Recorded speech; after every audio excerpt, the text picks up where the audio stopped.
პროევროპული აქციების მონაწილეს 21 წლის გიორგი მინდაძეს მოსამართლე ნინო გალუსტაშვილმა 5 წლით თავისუფლების აღკვეთა მიუსაჯა. გიორგი მინდაძეს ბრალდება პოლიციელზე თავდასხმას ედავებოდა. პროკურატურის მტკიცებით მან განსაკუთრებულ დავალებათა დეპარტამენტის თანამშრომელს პიროტექნიკა ესროლა, რის შედეგადაც ფეხზე დამწვრობა მიიღო. მედიას სასამართლო პროცესის გაშუქების საშუალება არ ქონია. განაჩენის გამოცხადების შემდეგ ხმაური და დაპირისპირება იყო სასამართლოს ეზოში.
სასამართლოს მანდატურები მინდაძის მხარდასაჭერად შეკრებილ მოქალაქეებს სასამართლოს ეზოს ძალის გამოყენებით ატოვებინებდნენ. დაპირისპირების დროს რამდენიმე მოქალაქე დაშავდა.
ხმაური დაპირისპირება და ძალადობა მანდატურების მხრიდან თბილისის საქალაქო სასამართლოში გიორგი მინდაძის პროცესამდე დაიწყო. სასამართლოში მისულ მხარდამჭერებს ხდომაზე შესვლას ურდა, თუმცა დარბაზის სიმცირის გამო ეს ყველამ ვერ მოახერხა. მოქალაქეები პროცესზე შესვლას მოითხოვდნენ, რასაც მანდატურებთან დაპირისპირება მოჰყვა.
მანდატურებმა მოქალაქეებს სასამართლოს შენობა ძალის გამოყენებით დაატოვებინეს.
კადრში ჩანს თუ როგორ აგდებს მანდატური ძირს ერთ-ერთ მოქალაქეს. ხდებოდა სასამართლოში მოყარეს ადამიანები.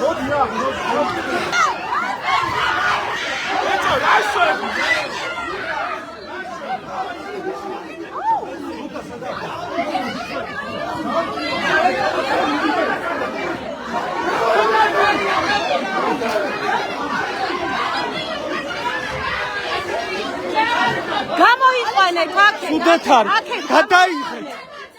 გამოიყვანეთ ცოტა.